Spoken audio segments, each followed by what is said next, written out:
वहीं पूर्वी दिल्ली के मेयर श्याम सुंदर अग्रवाल ने निगम के स्कूलों का दौरा किया और स्कूलों में चल रहे वैक्सीनेशन का जायजा लिया। मेयर श्याम सुंदर अग्रवाल ने आरोप लगाया कि डिप्टी सीएम मनीष सिसोदिया ने कहा था कि निगम के स्कूलों में वैक्सीनेशन नहीं किया जा रहा है। उनके आरोप झूठे हैं। मैंने खुद कई स्कूलों का दौरा किया, सब जगह पर वैक्सीनेशन चल रहा है।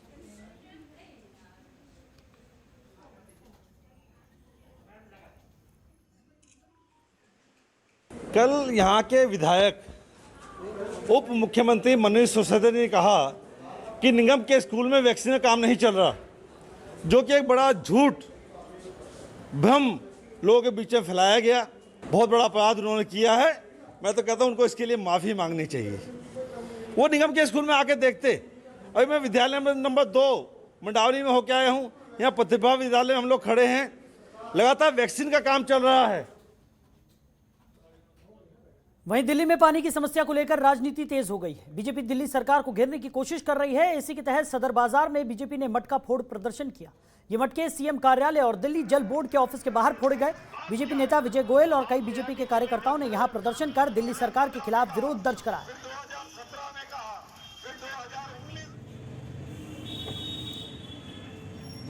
पंजाब में पिकनिक मनाने में व्यस्त हैं। शर्म पे अपनी बात रखो। तो हमेशा दिल्ली के आवाज। वहीं दिल्ली में बदमाशों के हौसले बुलंद हैं। शालीमार बाग में बदमाशों ने लूट की बड़ी वारदात को अंजाम दिया। यहां बदमाशों ने चाकू की नोक पर 1 घंटे में 50 लाख रुपए की लूट की। इस घटना से जहां इलाके के लोगों में सनसनी फैल गई है, वहीं पुलिस के सुरक्षा के दावों की भी पोल खुल गई है। रिपोर्ट देखिए।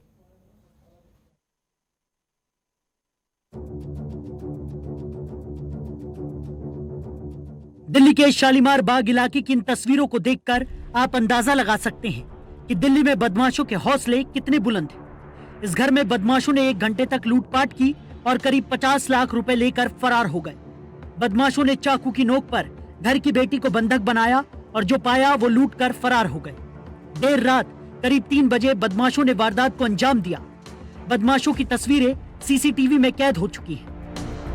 हम इस समय मौजूद हैं राजधानी दिल्ली के शालीमार बाग इलाके में, जहां देर रात चाकू के बल पर एक युवती को बंधक बनाकर 5 बदमाशों ने लूट की वारदात को अंजाम दिया। आप मेरे पीछे देख सकते हैं, यही वो घर है जहां पर 4-5 बदमाश एक दीवार फांद के घर में घुसे हैं और उन्होंने परिवार में एक लड़की को चाकू के बल पर बंधक बनाया और घर में रखा सारा कीमती सोना और कैश वो लेकर फरार हो चुके हैं। पूरे मामले का एक सीसीटीवी वीडियो भी सामने आया है, जिसमें बदमाश आराम से घर में दाखिल होते दिखाई दे रहे हैं। बदमाश घर के बाहर बने पार्क के तार को काटकर घर के अंदर दाखिल हुए।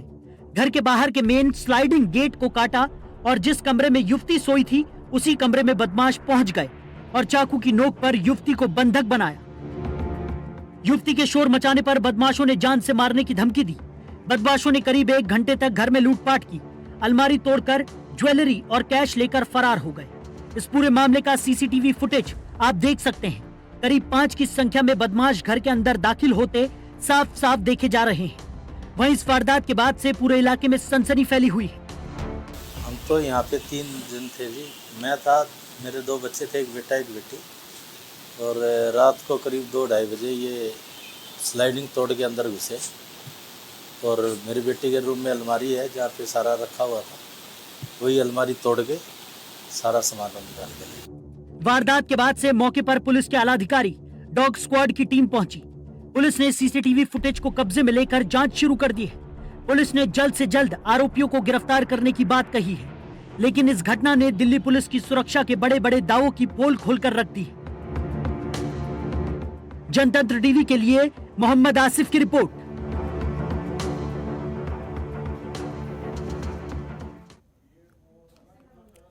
वहीं साउथ दिल्ली की नेप सराय थाना क्षेत्र के राजू पार्क में दिल्ली पुलिस और मार्केट एसोसिएशन आरडब्ल्यूए के लोगों के बीच मीटिंग हुई। इस मीटिंग में इलाके के एसीपी श्याम सुंदर और नेप सराय थाने के एसएचओ बलिहार सिंह ने इलाके में क्रिमिनल एक्टिविटी और नाइजीरियन महिलाओं की तरफ से फैलाई जा रही अश्लीलता जैसी परेशानी को दूर किया जाएगा, इस पर चर्चा की। स्थानीय लोगों ने पुलिस को बताया कि इस क्षेत्र में नाइजीरियाई लोगों की उपस्थिति काफी बढ़ रही है। तो आपको बता दें कि डीसीपी इंगित प्रताप सिंह ने कोरोना क्यूआरटी वैन की शुरुआत की और उसे हरी झंडी देकर रवाना किया। तो राजधानी दिल्ली में कोरोना के महामारी जिस तरह से दिल्ली आपको बता दें कि बढ़ रही है। तो दिल्ली पुलिस ने भी यहाँ पर अपना काम किया है, वो बेहद ही सराहनीय है।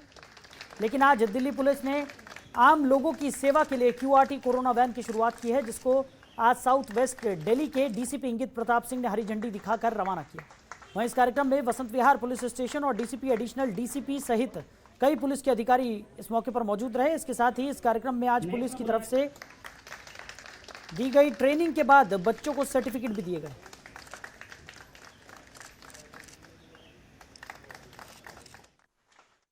फर्स्ट एड होती है, उसकी ट्रेनिंग ली है हमने। जैसे कोई व्यक्ति है जिसको इंजरीज हो जाती है, कोई बेहोश हो जाता है या कोई उसको दुर्घटना हो जाती है, उस टाइम में फर्स्ट एड देने की हमें ट्रेनिंग ली है।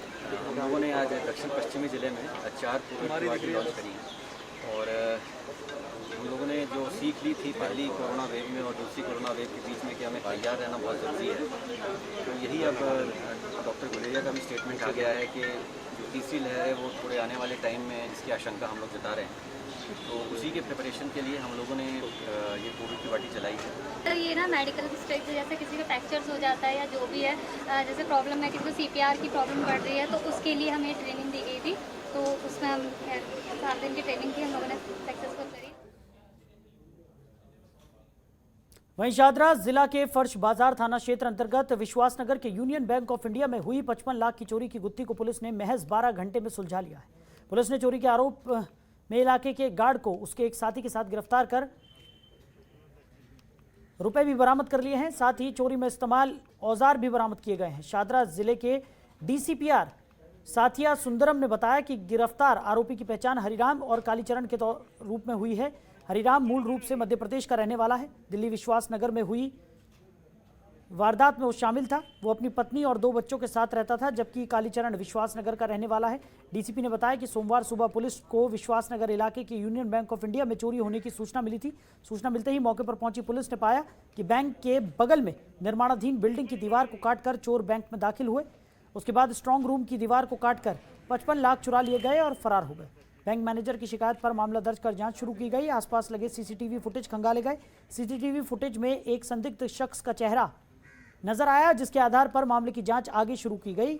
इलाके के लोगों से पहचान कराई गई, जिसके बाद आरोपी की पहचान हीरालाल के तौर पर हुई और उसे गिरफ्तार कर लिया गया। हीरालाल ने पूछताछ में बताया कि उसने चुराया गया पैसा अपने जानकार कालीचरण के घर रखवाया है, जिसके बाद पुलिस ने कालीचरण के घर से पैसे की बरामदगी कर कालीचरण को भी गिरफ्तार कर लिया। पूछताछ में हीरालाल ने बताया कि उसने इस चोरी की वारदात को अंजाम दिया। वो इलाके में गार्ड की नौकरी के साथ राजमिस्त्री के तौर पर भी काम किया करता था। बैंक के बगल में बन रही बिल्डिंग में भी उसने राजमिस्त्री के तौर पर काम किया था। उस दौरान उसने बैंक में चोरी करने की साजिश रची।